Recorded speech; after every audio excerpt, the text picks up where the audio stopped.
Hey there Internet, Michael Besock here, and today we're going to talk about the justice system.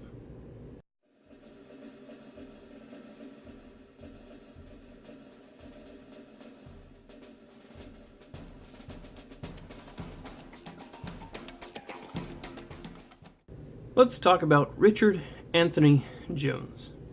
He was convicted where there was no DNA evidence, no fingerprint, or any other kind of physical evidence that linked him to the crime. He was sentenced to 19 years. Now, he probably could have pled out for 3 to 5, but instead he went to trial. He was probably offered 3 to 5. He was released this week, thanks to the work of the Innocence Project. And we don't think that we can set up a perfect system, but we are supposed to try for the best system possible. And perhaps with things like this Richard Jones case, we have to accept that sometimes the ball stops on 00. But if that ball is stopping on 00 more often than it should, rather than red or black, and I'm sorry if you're not getting the roulette analogy, then perhaps something's broken. With that in mind, this video is going to talk about one of the real problems in our justice system, and what I'm talking about is the plea bargain. Now, what is the plea bargain? Or what is the plea system? According to Black's Law Dictionary, it's any agreement in a criminal case between the prosecutor and the defendant whereby the defendant agrees to plead guilty to a particular charge in return for some concession. This may mean that the defendant will plead guilty to a less serious charge or to one of the several charges in return for dismissal of the other charges. Or it may mean that the defendant will plead guilty to the original charge in return for a more lenient sentence.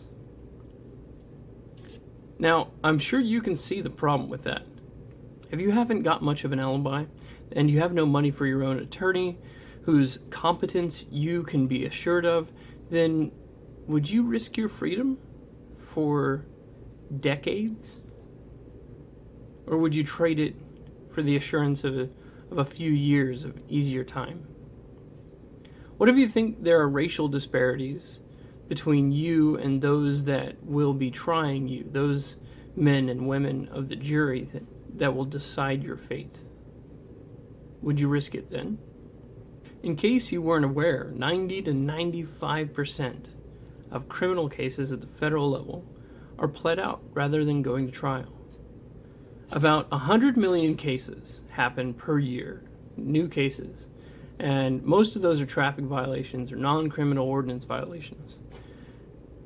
But in 2014, there were 71,483 federal felony cases. Add to that another 8,568 misdemeanors, and that gives you a total of 80,051 federal cases. Of those, 75,836 were sentenced. That leaves roughly 4,200 that were not, for various reasons such as acquittal, dismissal, mistrial, or pretrial diversion. That's 5.2% of all the federal cases not resulting in a sentence. What does that tell us? Cops don't go around arresting people for no reason. Usually, 19 out of 20 times, their case is pretty solid. Now, I know that my police officer friends would argue that that 20th person is also guilty but has a better lawyer, and that better lawyer is getting them off on some sort of technicality. I'm not here to argue how well the police do their job. What I want to talk about is the 73,575 out of the 75,836 that plead guilty rather than going to trial. This means that only 2,224 out of about 80,000 cases went to trial. That's 2.77%. That's it. That's only 2.9% of all those sentenced if you lower that number to the 75,000 number. I find it hard to believe that 73,000 out of 76,000 defendants were guilty when you have cases like Richard Anthony Jones. So why do so many people plea? Often, it's because of the prisoner's dilemma. Basically, the prisoner's dilemma is when two people are both given worse options for not screwing each other over than if one of them is faithful and the other isn't. Let me put it this way. If I pick you and your friend up for robbing a store, and I tell you that if you rat on your friend first, you can do 6 months and walk out. But if he rats on you first, you'll get 5 years.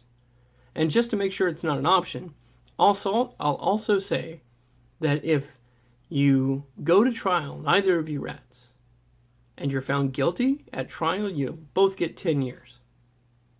Your options, if you are truly guilty, are geared towards saving the court money, to save the state money and time that they would have spent at your trial. The problem lies in innocence, though. The scenario really doesn't account for it. You see, you might want to maintain your innocence and go to trial, but you can only do that if your opponent doesn't rat on you and understand he could lie. And if your friend himself committed the crime, it's not unreasonable that he might, under certain circumstances, be able to convince a jury that you did it. So what's the payoff? For you, obviously, it's that you spend less time in prison. For the government, you have 2,224 cases rather than 76,000 to try. So what I propose is a bit radical.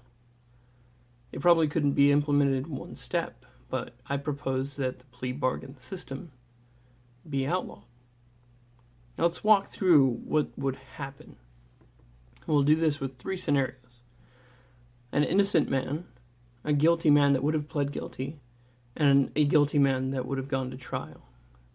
First, the innocent man would be charged and go before a jury of his peers where the state would have to prove his guilt. They would fail to do so because the evidence would prove otherwise, and in this day and age it is doing so more and more consistently with advances in technology.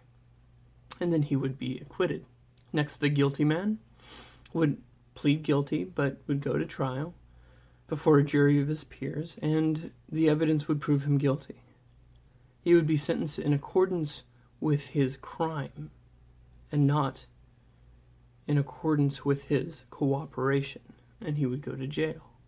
Finally, the guilty man that pled innocent would go before a jury of his peers, and he would be found guilty because the evidence would prove him so. This is all obvious, though. What else happened? And this is the reason why the plea bargain system should be demolished, is because of what else is happening during these 3 trials. So what else happened? Juries were formed. Members of those juries observed the justice system at work. They listened to the testimony of police officers and expert witnesses and character witnesses and even the defendants. They heard the legal reasoning of the defendant's attorney and of the prosecutor. They took part in deciding the fate of their fellow citizen. They may have also taken note of things that are kind of tertiary to the trial itself. They may have noticed that the sentencing guidelines themselves were maybe unjustly formulated. They may believe that the police department is underfunded. They may even think that, given the circumstances, the law itself was detrimental to civil society. That is possible. If so, they noticed these things because they sat on a jury.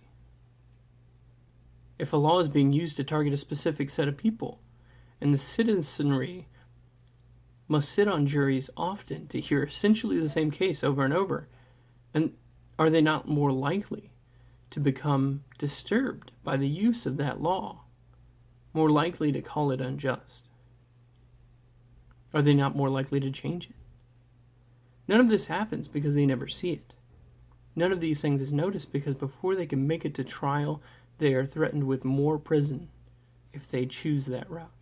Now, implementing this sort of change would be difficult. It would mean more courts at first, more judges, more waiting, more time on juries per citizen. But it would eventually correct itself. It would eventually even out and result in a more sensible criminal code and proper funding of police departments, strengthening of communities. And perhaps if the police system had not existed, the trial would have gone differently for Richard Anthony Jones. Perhaps the trial would not have been a potential tally mark in the win column for detectives and police departments and the district attorney. Perhaps, given that jurors would have had likely more experience in the courtroom, they would have held the complete lack of evidence as a more critical indicator of reasonable doubt than they did. The plea bargain creates a perversion in our justice system. It creates a distance between the citizen and the defendant. Our distance from the defendant has a damaging result to our civilization that is not outweighed by the money it saves. Plea bargains, rather than being a necessary part of our legal system, only ever distance us from justice. So what do you think? Does any one thing create more of a systemic perversion of justice than the plea bargain system? Let me know in the comments below. I look forward to hearing from you. If you like this video, or if you like what I do, hit that like button, click that subscribe button, and come follow me on Twitter and Minds at Michael B. Sorg. You can also check out my webpage or my Patreon if you'd like to support what I do here. As always, be safe, and I'll see you soon.